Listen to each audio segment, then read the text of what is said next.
It seems like Bubba Wallace cannot stay out of the headlines. The 2311 racing driver, however, is now in the positive spotlight, as he's decided to do something that many people thought was long overdue. While Bubba is living his best life and has decided to finally marry his longtime girlfriend, it seems that the world isn't willing to forgive him about the Larson crash, with some going to the extent of saying this is a cover-up and a mask for the miserable season Wallace had. Right on New Year's Eve, in a special event in Charlotte, North Carolina, Bubba Wallace has decided to enter the wedding waters and marry his longtime girlfriend, Amanda Carter. It was a special event in which both had exchanged vows in front of 250 guests at the JW Marriott in Charlotte.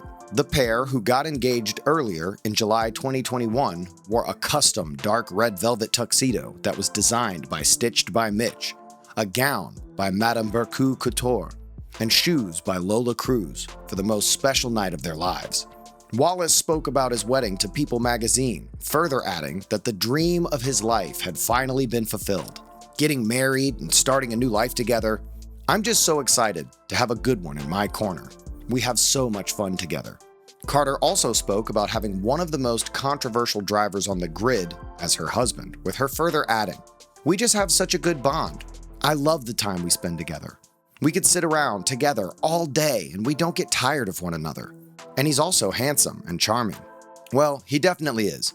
Nobody is taking that away from him. But he is also a reckless driver who could lose his seat and his NASCAR career if he continues to drive the way that he does.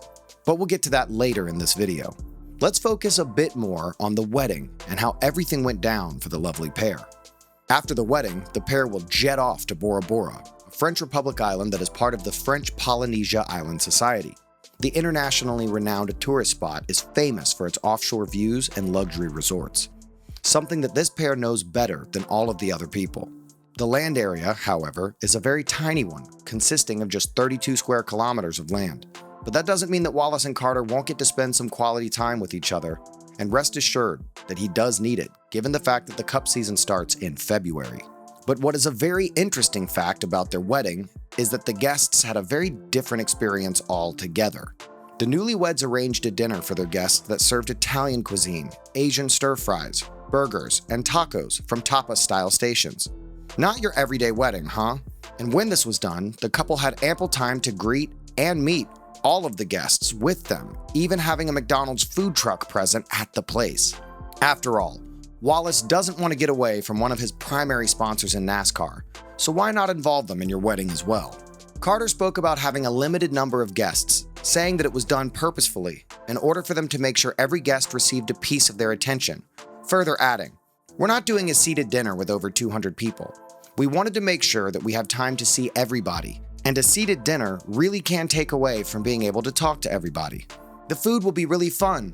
We just really wanted it to be a fun atmosphere, not stuffy. Even though everyone's going to be dressed up, we wanted a more casual food setting since it was late in the evening.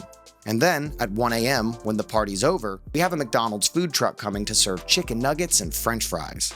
What about the music? Obviously, Wallace and Amanda are huge fans of the 90s, with the NASCAR driver dancing to "It's Gotta Be the Right Vibe." He was later joined by Amanda, who got to pick a playlist comprised of 90s hits, hip-hop, and EDM. But on the other hand, Wallace isn't a huge fan of desserts, which is why the traditional wedding cake was missing from the wedding. As a replacement, the couple served custom pretzel walls, cake pops, sugar and chocolate chip cookies, banana pudding shooters, and fruit and almond-flavored macarons. Well, what more can you ask from a wedding? It's almost like the perfect husband and wife have stepped into the perfect harmony and decided to live perfect lives until the end of time. But while we believe that Wallace is a loving human being outside of NASCAR, he still has a reputation he needs to repair in the sport. The actions that he took towards Kyle Larson are still one huge dark spot in his career. And although he has improved a bit from the Las Vegas Motor Speedway race onward, it's far from the perfect situation for the 2311 racing driver.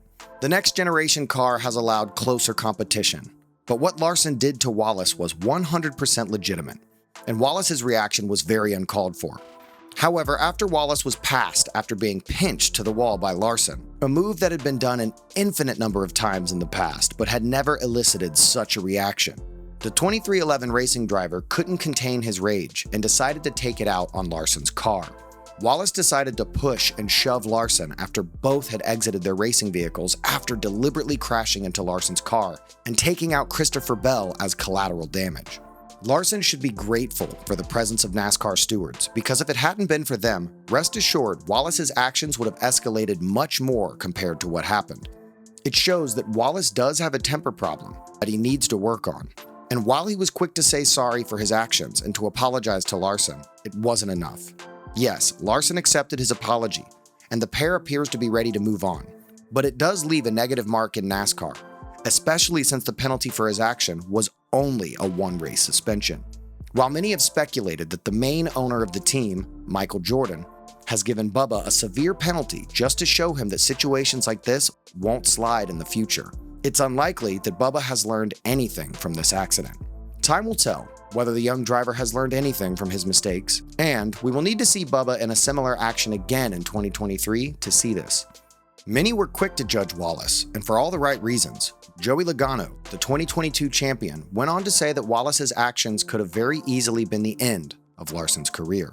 That, to me, was what was on the line, or his life.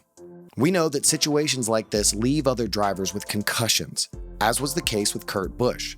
And the fact that Wallace's retaliation happened at such a fast pace just goes to show that Wallace wasn't thinking with his head, but rather with his emotions when he wanted to get it back to Larson. That, according to Kyle Petty, deserves a more severe ban, not just one race, because Wallace won't be able to learn anything from it. He should have been suspended for the rest of the year. Rest of the year. He drives for Denny Hamlin, who has been vocal about safety. His teammate, Kurt Busch, the only reason he's in the number 45 car is his teammate's career was all but ended because of an accident in this car that the drivers have vocalized that it needs to be safer. He turns a guy in the right rear into the outside wall intentionally. Steering brake? That's laughable. Turns a guy into the outside wall, then walks across the racetrack.